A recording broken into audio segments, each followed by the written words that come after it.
Suka tak suka sekarang ini kita bercakap di Melaka. Sebab semalam, malam tadi sekitar jam 11 malam, saya menerima satu kiriman yang katanya adalah kenyataan daripada Setiausaha Agung Parti Keadilan, Datuk Saifuddin Nasution, yang mengatakan bahawa Yang Berhormat Datuk Samsul Iskandar mengadakan pertemuan katanya dengan Datuk Seri Rauf, di mana kononnya dipersetujui selepas pilihan raya negeri Melaka, calon tunggal yang akan jadi Ketua Menteri adalah Datuk Idris Harun. Kerana ini adalah merupakan satu jajaran baru antara UMNO dengan Parti Keadilan. Saya melihat keadaan begitu, saya kata pertama sekali saya katakan bahawa ini fake, bagaimana yang diulaskan oleh Datuk Lokman Adam, bahawa ini adalah satu, saya lebih berat kepada palsu, kerana takkanlah Datuk Idris Rauf boleh membuat satu keputusan yang menyangkut soal dasar parti. Begitu juga dengan Datuk Samsul Iskandar. Ini masalah besar. Dasar parti tak boleh dia buat begitu saja. Tapi saya rasakan ada bayang-bayangnya seolah-olah mau nak memberi gambaran bahawa Datuk Rauf ni begini orangnya. Saya rasa itu satu tindakan yang tak baik, yang mau mencalarkan pimpinan. Kerana Datuk Seri Rauf, beliau adalah Ketua Perhubungan UMNO Melaka. Jadi takkanlah beliau nak dicemarkan dengan begitu. Carilah cara lain kalau itu diadakan. Begitu juga dengan Samsul Iskandar, kerana beliau juga disebut sepatutnya jadi calon Ketua Menteri Melaka seandainya Pakatan Harapan berjaya menjadi memenangi pilihan raya. Begitu juga dengan Adli. Jadi apakah ada percakapan politik, maka dia orang menggunakan media sosial ini untuk menabur kepelbagaian cita-cita yang karut marut. Namun begitu, saya melihat bahawa ada satu harapan di kalangan warga bahawa dengan adanya penarikan PAS daripada Muafakat Nasional, artinya UMNO sekarang ni berdiri dengan sendiri sebagai Parti UMNO Barisan Nasional. Okey? Jadi sekarang ni tak ada lagi lah nak dikhawatiri bahawa PAS akan bersama atau mendominasi pemikiran. No. Dan kita dah tahu bahawa dalam Pakatan Harapan memang ada berlaku perbalahan apabila DAP merasakan bahawa mereka nak jadi abang besar. Sebab mereka begitu yakin boleh kekal dapat 8 ke 9 kursi Dewan Undangan Negeri di Melaka. Jadi Parti Amanah bersama dengan PKR ini, mereka bukanlah dominan. Kabarnya Amanah mungkin dapat 4 atau 5 kursi. Begitu juga dengan PKR, 4 atau 5 kursi. Campuran dua ni barulah boleh membentuk kerajaan di Melaka. Sedangkan UMNO dilihat boleh mendapat antara 9 ke 13. 13 Dewan Undangan Negeri, kerusi ini tidak memungkinkan untuk penubuhan kerajaan. Jadi apakah ada satu harapan bahawa minta supaya Parti Keadilan ini mengenepikan Parti DAP? Jadi kalau berbekalkan dengan 6-4, 10 kursi, UMNO Barisan Nasional dapat lebih kurang dalam 13 kursi, 23 kursi, dan UMNO terus dominan. Ini gambaran yang saya dapat. Jadi apa yang saya difahamkan bahawa sekarang ni kita dah mau nak menolak politik resis, politik perkauman. Sekarang ni nampak lebih mudah sekarang. Sebab itu saya kata ini jajaran baru. Apakah akan ada jajaran baru? Orang marah pada saya. Macam mana orang marah pada Ismi yang begitu menyantuni Parti Peribumi. Itu dia punya pemikiran. Saya melihat bahawa dalam pilihan raya di Melaka ini akan ada jajaran baru. Keyakinan saya. Tambah-tambah lagi bila PAS membuat kenyataan bahawa mereka tidak lagi berada dalam Muafakat Nasional. Dan apabila kita melihat bahawa gagasan Muafakat Nasional sudah ternoktah. Kerana menurut kenyataan tersebut, dia bersetuju bahawa UMNO katanya dengan PKR bersetuju mencalonkan Datuk Idris Harun sebagai Ketua Menteri Melaka. Saya nampak tak logik. Tidak ada logiknya, saudara. Sebab dia telah pun dipecat daripada ahli UMNO. Sebab itu kenyataan yang dikeluar kononnya oleh Setiausaha Agung PKR itu tak betul. Tetapi saya merasakan ada sesuatu yang ingin diselitkan. Apakah kemungkinan pilihan raya negeri Melaka tak jadi? Apakah sudah ada satu jajaran baru antara kerjasama dengan antara Parti Keadilan, Amanah dan UMNO? Kalau ini berlaku, artinya Parti Keadilan dan Amanah mengambil tempat PAS dalam Muafakat Nasional. Jika ini berlaku, memang saya dah bercakap berkali, ada 2-3 kali tu, saya kata, kalau itu berlaku, tutup majoriti lah.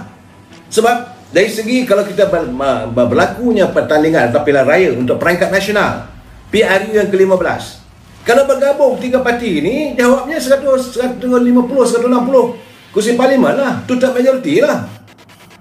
Sebab kalau kita dengan muafakat nasional pun itu hari, saya menjangkakan UMNO, Barisan Nasional dan Muafakat Nasional, atas nama Muafakat Nasional bersama dengan PAS, kita boleh dapat antara 130 ke 135 parlimen untuk membentuk sebuah kerajaan yang kukuh. Tapi bila PAS menarik diri, sebab mereka dia memilih untuk terus bersama kekal dengan Perikatan Nasional, kekal bersama PBM, maka ada kelompangan. Dalam kelompangan ini saya kena lihat bahawa politik hari ini sudah memasuki jajaran baru. Saya dah katakan bahawa pengundi-pengundi yang berada waktu negara mencapai kemerdekaan ketika mereka dalam usia remaja cuma tinggal 5 ke 10% saja. Pengundi-pengundi ini, iaitu yang waktu bila Tengku Abdul Rahman kata merdeka, cuma tinggal 5-10%, sebab hari ini mereka dah berusia 70 tahun, 70-80 tahun, tak ramai. Dan mereka yang dilahirkan pasca kemerdekaan, lepas merdeka 1957, sehingga saat negara mencipta kejayaan dengan dasar ekonomi baru dan sebagainya, tinggal lebih kurang dalam 30%, 20% saja. Itu generasi yang pasca kemerdekaan, saudara. Jadi 30% sajalah yang akan bercakap, no, kita nak macam mana pun, kita tak mau adanya orang pengkhianat bangsa. Dan untuk 40% ke bawah, saudara, ialah mereka yang lahir selepas era milenium, yang lahir tahun 2000, akan menjadi pengundi 18 tahun ke atas. Ramai, saudara. Begitu juga mereka yang lahir pada tahun 1900 menuju alaf baru, alaf milenial. Dan bagi pengundi ini, warga ini, mereka tak ambil kisah. Yang paling penting bagi mereka adalah apa yang boleh mengisi perut saya. Dalam keadaan apa saja pun, kami menolak mana-mana parti yang bersikap resis. Kami menolak pemimpin parti yang dilihat melakukan KKN, korupsi, kronisme, nepotisme. Mereka menolak sebab mereka berfikiran baru. Mereka adalah anak-anak merdeka yang kita hantar belajar ke luar negeri. Mereka balik dengan satu pengalaman baru sebab mereka melihat bagaimana negara seperti Amerika hanya sistem 2 parti boleh maju. Bagaimana mereka melihat di England, bila berlaku kegawatan, ada wujudnya kerajaan campuran. Mereka melihat bagaimana di Jerman. Mereka melihat negara-negara maju itu, mereka meletakkan soal kepartian itu bukanlah sesuatu benda yang pasti, bukan yang mesti. It is a secondary. Bukan prime, bukan mesti. Jadi mereka rasa, apa nak fikir sangat. Yang penting, setiap parti harus melahirkan kepimpinan yang benar-benar prihatin pada kehidupan rakyat. Pemimpin yang dilihat bersih, yang melaksanakan tindakan-tindakan bersih untuk memajukan negara. Bagi saya ini adalah di kalangan golongan pengundi-pengundi, majoriti mereka sekitar antara 60% saja. Kita cuma ada 10-20%. Ini hardcore. Apa cara pun, no way. Tidak mungkin kita nak bekerjasama dengan Dr. Anwar Ibrahim. Tidak mungkin kita nak bersama dengan DAP. Pasti kita ketepikan. Cuma 30% suara-suara ini, saudara. Tapi 70% memikirkan what is the end. Saya melihat sebagai warga UMNO, saya juga merasakan bahawa kita sudah mengalami satu jajaran politik baru. Politik itu satu dinamika. Sebab sekarang ni betul kita katakan bahawa Pakatan Harapan gagal.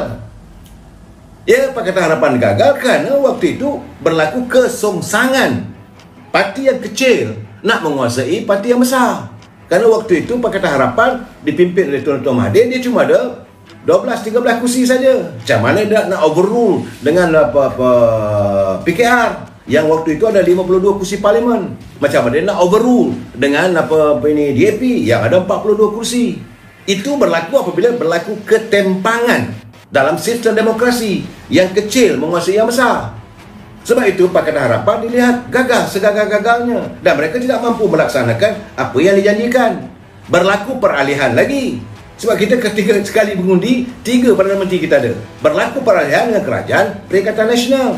Juga ketempangan dalam sistem demokrasi berlaku songsang politik apabila parti PBM yang waktu itu cuma ada 6 kursi overrule UMNO yang ada 42 kursi, overrule lagi parti-parti yang lain.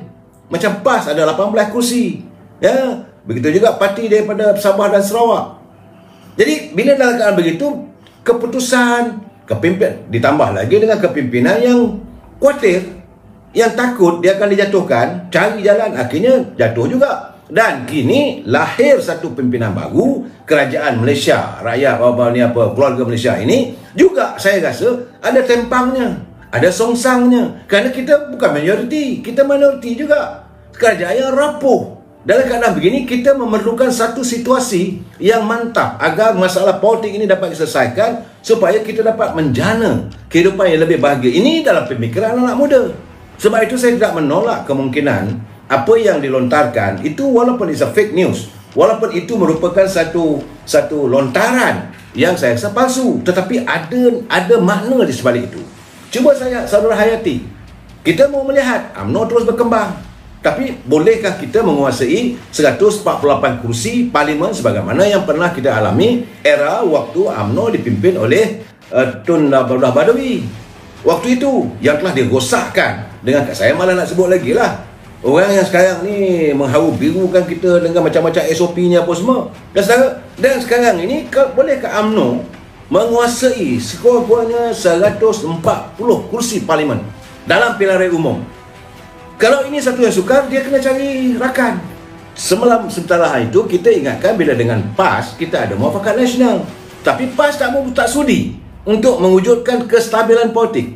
Nah, dan tiba-tiba dia boleh dia memilih dengan PBM yang memang tak ada harapan, hanya kerana memenuhi ego mau jadi abang besar.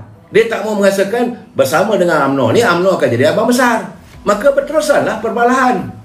Apakah ini kemungkinan?